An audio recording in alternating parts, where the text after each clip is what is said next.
নমস্কার, হরে কৃষ্ণ বন্ধুরা। আশা করি সবাই ভালো আছেন। আমার সনাতন কথা চ্যানেলে আমি সবাইকে স্বাগত জানাচ্ছি। আহ, আজকের বিষয় হচ্ছে আমিষ এবং নিরামিষ।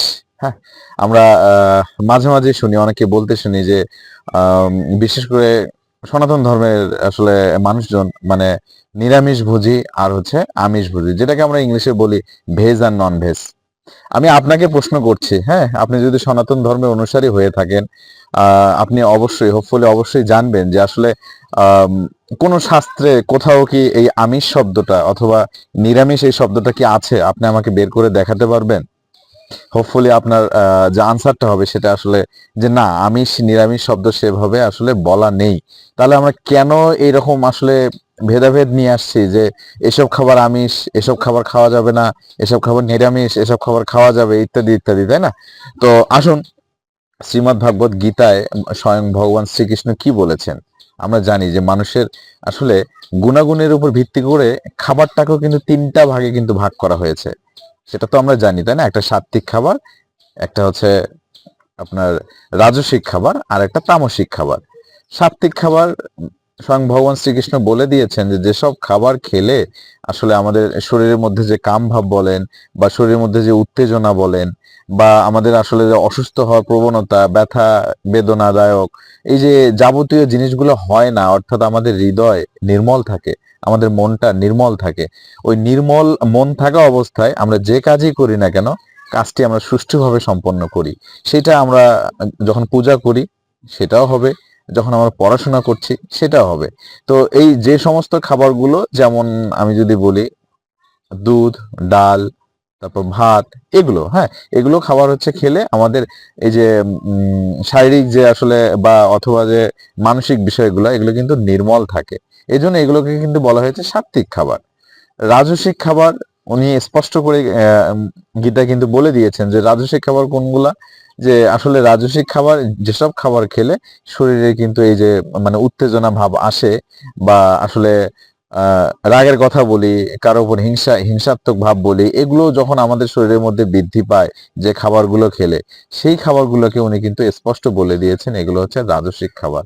আর অপরপক্ষে তামসিক, অর্থাৎ যারা নেশা করে অথবা আমি বলি যে নেশাযুক্ত যে বস্তুগুলো আছে, অথবা পচা বাসি যে খাবারগুলা, ফাস্টফুড টাইপের যে খাবারগুলো, এগুলো যারা খায় সেগুলো কিন্তু হচ্ছে আপনার তামসিক খাবার।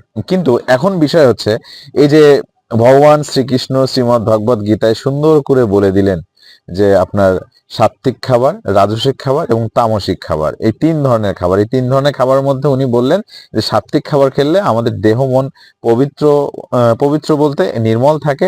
কারণ এই নির্মল শরীরে আমরা যে কাজই করি সেটা সাকসেস হওয়ার চান্সটা অনেক বেশি। রাজসিক খাবার খেলে উত্তেজনা ভাব আসবে এবং তামসিক খাবার খেলে শরীর কিন্তু অসুস্থ থাকবে। হ্যাঁ, তো এখন পরবর্তীতে আমরা বর্তমান যুগে আসলে এই জিনিসটাকে অনেকটা কিন্তু বানিয়ে ফেলছি ট্রেন্ড, যে কি, যে আমরা সাত্ত্বিক খাবার বলতে নিরামিষ খাবারকে বোঝাচ্ছি, আর এই রাজসিক তামসিক খাবারটাকে আমরা বোঝাচ্ছি হচ্ছে আমিষযুক্ত খাবার।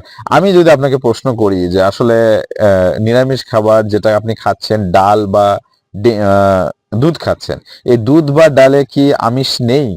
আপনি যদি সায়েন্সটা ভালো বোঝেন, বিজ্ঞানটা ভালো বোঝেন, চিকিৎসা শাস্ত্র যদি মোটামুটি জানেন, দেখবেন ডালেও কিন্তু প্রচুর পরিমাণে কিন্তু আমিষ। এই মুগ ডাল বলেন, আপনি যে ডালের কথাই বলেন, সব ডালেই কিন্তু আমিষ আছে। দুধ যে খাচ্ছি, আমরা জানি দুধ হচ্ছে একটা সুষম খাবার, সেখানে কিন্তু আমিষ আছে। তো আসলে এই খাবারগুলোকে আমরা যে দুইটা ভাগে ভাগ করে ফেলছি, একটা আমিষ নিরামিষ, যেটা আসলে কিন্তু আমার মতে মোটেও আসলে কিন্তু ধর্মীয় দৃষ্টিকোণ থেকে এভাবে কিন্তু ঠিক না, তাই না? কারণ যেখানে স্বয়ং ভগবান শ্রীকৃষ্ণ বলে দিলেন যে আসলে সাত্ত্বিক খাবার, রাজসিক খাবার, তামসিক খাবার, এবং আপনি দেখেন যে যে সাত্ত্বিক যে খাবারগুলো আছে প্রত্যেকটা খাবারের মধ্যে কিন্তু আমিষ কিন্তু বিদ্যমান। কাজে এই খাবারগুলোকে কখনোই কিন্তু আমরা ওইভাবে ভাগ করতে পারি না। অনেকে, হ্যাঁ, অনেকে বলবেন যে এই দুধ বা ডালে তো আমিষের পরিমাণ কম। দুধে হয়তো বা হচ্ছে 3% আছে, কিন্তু ডালের মধ্যে আমিষের পরিমাণ কম, এটা আপনাকে কে বললো? আপনি এই তথ্যটা কোথায় পেলেন? আপনি যে মুগ ডালটা যে খাচ্ছেন, হ্যাঁ, বিভিন্ন নিরামিষ খাবার হিসেবে খাচ্ছেন, আপনি একটু বই ঘাটাঘাটি করলে কিন্তু বুঝতে পারবেন যে আসলে মুগ ডালে আপনার আমিষের পরিমাণটা কতটুকু আছে। তো হোপফুলি আজকের পর থেকে আমাদের আসলে এই বিষয় নিয়ে আসলে মাইন্ডে যে একটা কনফিউশন, এই কনফিউশনটা আশা করি থাকবে না। যে আসলে এই যে আমিষ নিরামিষ বলে আমরা যে ভাগ করছি, এটা কিন্তু আসলে মোটেও ঠিক না। আমরা স্বয়ং ভগবান শ্রীকৃষ্ণের শ্রীমদ্ ভগবত গীতায় উনি যে উপদেশ দিয়ে গেছেন যে সাত্ত্বিক, রাজসিক আর তামসিক খাবার, এই আমাদের যে তিনটা ক্যাটাগরি আছে, এই ক্যাটাগরিগুলো হোপফুলি মেনে চললে আমরা মনে হয় ভালো থাকবো, সুস্থ থাকবো। তো আমার যদি তথ্যগুলো আপনার ভালো লাগে অবশ্যই সাবস্ক্রাইব করে পাশে থাকবেন, আর লাইক কমেন্ট শেয়ার করবেন, যেন আমি পরবর্তীতে নতুন একটা ভালো আপনাদের জন্য যুগোপযোগী প্লাস সেটা কুসংস্কারের বাহিরে নতুন একটা ভিডিও আপনাদের সামনে হাজির করতে পারি। ধন্যবাদ। হরে কৃষ্ণ।